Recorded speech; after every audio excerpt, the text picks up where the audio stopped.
बिस्मिल्लाहिर्रहमानिर्रहीम। अस्सलाम वालेकुम। मैं हूं रज़ा मेकन, आप देख रहे हैं IR के न्यूज। आइए जानते हैं कुछ आज की अहम अपडेट्स इमरान रियाज खान से। मुझे जमहूरियत के ऊपर काफ़ी यकीन था, जब तक मुझे आईएसआई ने नहीं उठाया था। जब मुझे पाकिस्तान की इंटेलिजेंस एजेंसी ने उठाया और उठा के मुझे पे टॉर्चर किया और जिन हालात से मैं गुज़रा, तो उसके बाद मेरा यकीन जमहूरियत के ऊपर से उठ गया था। यानी ऐसा नहीं है कि मैं मुकम्मल तौर पे मायूस हूँ।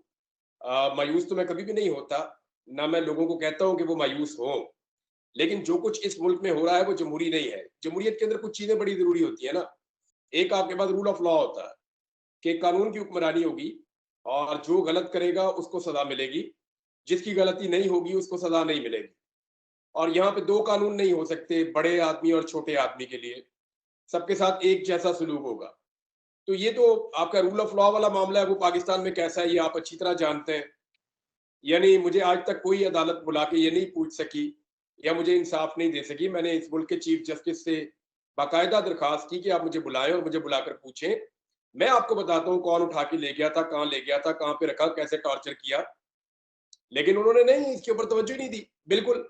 बल्कि वो ये पूछते रहे कि इमरान रियाज कौन है। दूसरा, जमहूरियत के अंदर कुछ चीजें और होती हैं, आपको आजादी इजहार राय होती है। तो क्या पाकिस्तान में आजादी इजहार राय है?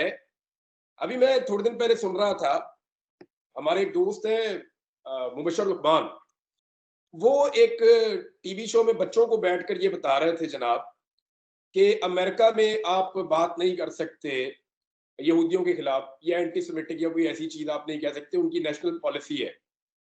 ओ भाई, हमारी जो नेशनल पॉलिसी है उसके ऊपर तो कोई गलत बात हम करते ही नहीं है। क्या ये भी नेशनल पॉलिसी है कि बंदे चुक लो तो बोलना किसी ने नहीं? क्या ये भी नेशनल पॉलिसी है कि पाकिस्तान में रूल ऑफ लॉ नहीं होगा? क्या ये भी नेशनल पॉलिसी है कि पाकिस्तान में आजादी इजहार राय नहीं होगा? क्या ये भी नेशनल पॉलिसी है कि जो बंदा आपकी पसंदीदा पार्टी का नहीं है, जब वो कागजात नामजदगी जमा करवाने जाएगा तो उससे कागजात नामजदगी छीन लिया जाएगा? यानी आप इसको कवर नहीं दे सकते। आप ये नहीं कह सकते कि ये नेशनल इंटरेस्ट है या एक नेशनल पॉलिसी बनी हुई है, इसके खिलाफ आप नहीं जा सकते। और भाई, आपका आईने पाकिस्तान लिखा हुआ है। आईने पाकिस्तान के अंदर आपके कुछ राइट्स हैं। आईने पाकिस्तान ने बुनियादी इंसानी हकूक जो है उसके अंदर वह क्लियर कर दिए गए हैं, जो तमाम पाकिस्तानियों को मिलेंगे। और जब वो नहीं मिलते, उनके ऊपर जब भी बात करते हैं तो लिबादा ओढ़ दिया जाता है। हमेशा कहा जाता है ये मुहिब वतन नहीं है जी, गद्दार है। हमेशा कहा जाता है ये कौमी मफाद के खिलाफ जा रहा है। और यार, एक दफा हमें बता दें कौमी मफाद है क्या? ये टोटल 4 बंदे हैं जो बंद कमरे में बैठ के अपना कौमी मफाद जो है वो तय कर लेते हैं। 4 बंदे बंद कमरे में बैठते हैं, अपना मफाद तय करते हैं, और बाद में जब ये बाहर निकलते हैं तो जो डॉक्यूमेंट देते हैं बाहर सारे लोगों को, उनके ऊपर कौमी मफाद लिखा हुआ होता है। मफाद इनका अपना जाती होता है। यानी जब इनका अपना मफाद है तो ये कहेंगे कि इमरान खान ने चीन और पाकिस्तान के ताल्लुकात तबाह बर्बाद कर दिए। लेकिन जब इनका मफाद नहीं है और आप सिर्फ इतना कह देंगे ना कि चीन और पाकिस्तान के ताल्लुकात पहले जैसे नहीं है, तो ये कहेंगे लो जी लो, पाकिस्तान के हमसाया, पाकिस्तान के ब्रदर मुल्क के साथ पाकिस्तान के ताल्लुकात खराब करने की साजिश हो गई। ये मुहिब वतन नहीं है, ये गद्दार है। ये जनाब इस तरीके से तो पाकिस्तान में सर्टिफिकेट्स बांटे जाते हैं। तो जमहूरियत का तो इन्ना लिल्लाहि व इन्ना इलैहि राजिऊन हो चुका है पाकिस्तान में। और इसके लिए देखें, जो सबसे बड़े रिस्पॉन्सिबल हैं, मैं पाकिस्तान की एस्टेब्लिशमेंट को आप इल्जाम देंगे, भाई वो इसके बेनिफिशियरी हैं। दुनिया की किसी एस्टेब्लिशमेंट को इतना मौका मिलेगा तो ज्यादातर एस्टेब्लिशमेंट ऐसा ही गंद मारेगी जो पाकिस्तान में मारा गया है। लेकिन पाकिस्तान की जो एस्टेब्लिशमेंट है, इसको मौका किसने दिया? हम लोगों ने दिया ना। मैं इसका हिस्सा रहा, मैं मानता हूं आपके सामने बैठ के। भाई, मुझे लगता था कि पाकिस्तान की एस्टेब्लिशमेंट जो भी फैसला करती है वो पाकिस्तान के मफाद में करती है। माशिरत उलूम की किताबें पढ़ के हम आए हुए थे। लेकिन हमें बड़े आसानी से और बड़ा क्लियरली समझ आ गया कि पाकिस्तान की एस्टेब्लिशमेंट सारे फैसले पाकिस्तान के मफाद में नहीं करती। यहाँ एस्टेब्लिशमेंट के अंदर जो ताकतवर और बड़े लोग होते हैं, वो पाकिस्तान के मफाद के नाम के ऊपर अपना मफाद भी हासिल करते हैं। और बहुत सारे फैसले इस बुनियाद पे होते हैं जिनका खमियाजा पाकिस्तान पिछले 70-75 साल से भुगतता चला आ रहा है। तो हम सारे ख्वाब के अंदर रह रहे थे ना। अब ख्वाब टूटा है तो तकलीफ होती है। तो जमहूरियत पाकिस्तान में होनी चाहिए, लेकिन इसके लिए रिस्पॉन्सिबिलिटी जमहूरी पॉलिटिकल पार्टियों को लेनी पड़ेगी। अब देखें ना, इमरान खान को ये बार बार कहते हैं कि इमरान खान बेनिफिशियरी था एस्टेब्लिशमेंट के साथ ताल्लुकात का, उसने इसका फायदा उठाया। कितनी दफा उठाया? कभी किसी ने सवाल किया? अगर इमरान खान ने फायदा उठाया तो एक दफा उठाया। और उसके बाद अगर इमरान खान दोबारा ये गलती करेगा तो पूरे पाकिस्तान को चाहिए कि इमरान खान से सवाल करे।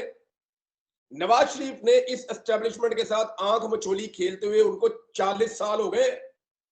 जैसे ही अपोजिशन में जाता है इनकलाबी बन जाता है, मुकेश के गाने सुनना शुरू कर देता है कि ना मैं बड़ा दुखी हूं, मुझे सच्चा प्यार नहीं मिला, ये नहीं हुआ, वो नहीं हुआ। वो किसी और ट्रैक पे चढ़ जाते हैं मियां नवाज शरीफ। जैसे ही मियां साहब को इक्तदार का मौका मिलता है फटाफट बुरश आदमी पकड़ के पॉलिश शुरू कर देते हैं। तो इन लोगों ने बार बार कौम को धोखा दिया, इनकलाब के नाम के ऊपर, सिविलियन सुपरमेसी के नाम के ऊपर, आजादी इज़हार राय के नाम के ऊपर, हकीकी जमहूरियत के नाम के ऊपर, वोट को इज्जत दो के नाम के ऊपर, खलाई मखलूक से जान छुड़ाओ के नाम के ऊपर। इन्होंने बार बार पाकिस्तानियों को धोखा दिया है। पीपल्स पार्टी ने भी यही किया पाकिस्तानियों के साथ, फजलुर रहमान साहब ने यह किया। आज एमल वली खान ने जो है वो शारे दस्तूर के ऊपर दफन कर दिया अपने दादा का नजरिया, बल्कि परदादा का, बादशाह खान का नजरिया वहां दफन कर दिया। एमल वली खान ने बेच दिया उसको। और कीमत क्या लगाई? सेनेट की एक सीट। जो बादशाह खान के नजरियात है ना, उनका एक सफा पूरी सेनेट पे भारी है, और उसने सेनेट की एक सीट के बदले में बादशाह खान का पूरा नजरिया ही बेच दिया। ये किया एमल वली खान साहब ने। तो ये लोग एक्चुअली जमहूरियत के दुश्मन और जमहूरियत के लिए गुनाहगार ये लोग हैं। देखिए, इनका स्टेक जमहूरियत में होना चाहिए ना, सियासतदानों का स्टेक जमहूरियत में होता है, पब्लिक का स्टेक जमहूरियत में होता है, मीडिया का स्टेक जमहूरियत में होता है। एस्टेब्लिशमेंट का स्टेक नहीं होता जमहूरियत में। वो वही कर रहे हैं जो उनको करना है। पूरी दुनिया की एस्टेब्लिशमेंट को जब जब मौका मिलेगा वो यही करेंगे जो उनको करना है। वो ठीक ट्रैक पे है, हमारा ट्रैक ठीक नहीं है, हम सहूलतकार बन जाते हैं। तो आज अगर पाकिस्तान ये तहैया कर ले, यानी मैं पढ़ रहा था जिनको बाजवा साहब ने पैसा भी दिया था अमेरिका में लॉबिंग के लिए, हुसैन हक्कानी साहब मुबैना तौर पे। तो हुसैन हक्कानी साहब को मैं पढ़ रहा था, वो कहते जी इसको भूल जाए कि किसके दौर में क्या हुआ। मेरे ख्याल में सबको इकट्ठे होकर इस फसादियत के खिलाफ खड़े होना चाहिए और इसके आगे बंद बांधना चाहिए। उस किस्म का उन्होंने ट्वीट किया हुआ था। तो ठीक है ना, this is the way forward. अगर आज सारी पॉलिटिकल पार्टी सिर्फ एक बात के, एक एजेंडे के ऊपर एक चीज तय कर ले कि पाकिस्तान की सियासत में गैर सियासी अनासर का कभी कोई किरदार नहीं होगा, अवाम फैसला करेंगे किसकी हुकूमत बनेगी, और एस्टेब्लिशमेंट का सियासी रोल और एजेंसियों की मुदाखलत हम मुकम्मल तौर पे खत्म कर रहे हैं, तो ये विन विन सिचुएशन होगी। हो सकता है आज के लिए कोई सियासी नुकसान हो जाए, नवाज शरीफ हो सकता है अगला इलेक्शन हार जाए, हो सकता है 2 इलेक्शन हार जाए, लेकिन याद रखिएगा इसमें विनर पॉलिटिकल पार्टीज होंगी और अल्टीमेट विनर इसका पाकिस्तान होगा। तो नाजरीन, ये थी आज की अहम अपडेट्स। इसी के साथ अपने मेजबान रजा मेकिन को इजाजत दीजिए। अल्लाह हाफिज। पाकिस्तान जिंदाबाद।